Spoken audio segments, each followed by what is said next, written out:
nós, no tomar posse, no dia 1º de janeiro de 92, então já faz 21 anos atrás, nós fizemos a primeira lei de Campina do Monte Alegre, que era um distrito e tinha que ter a primeira lei do município.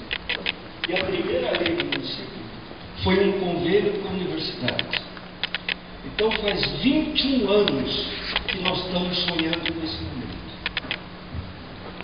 É de suma importância para o desenvolvimento nosso, nós termos alguém pensando.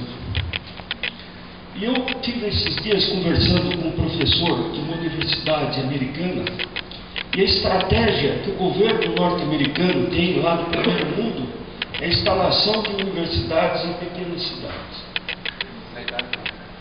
Então, essa é uma tendência.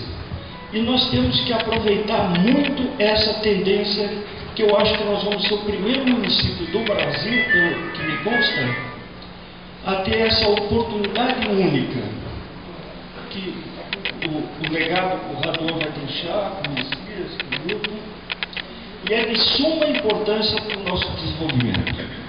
Então, essa reunião hoje, que nós estamos discutindo, é de suma importância. É uma reunião histórica, como foi a primeira lei.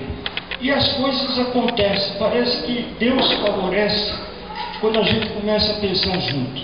E aqui nós vamos começar a pensar junto. Quando o Messias falou que esse fórum quer ser somente consultivo, na minha opinião, eu acho que ele tem que ser deliberativo. Que as decisões que aqui tomadas, elas têm que partir para uma ação eficaz, porque vai estar todos pensando.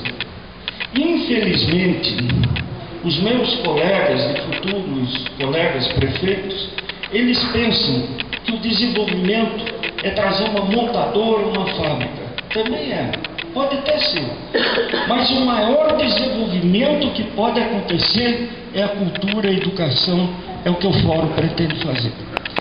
Isso é o que vai mostrar o diferencial que a Campina do Monte Alegre vai ter de agora em diante. Principalmente para os futuros vereadores, futuros prefeitos e as pessoas que aqui vão morar. Eu, antes de iniciar, eu queria fazer uma pequena lembrança. De uma pessoa que poucos aqui na Campina conhecem, mas é uma pessoa nascida aqui, que é o Luiz Antônio de Almeida. Eu vi ele aí, o 40 está aí. Está aí o 40?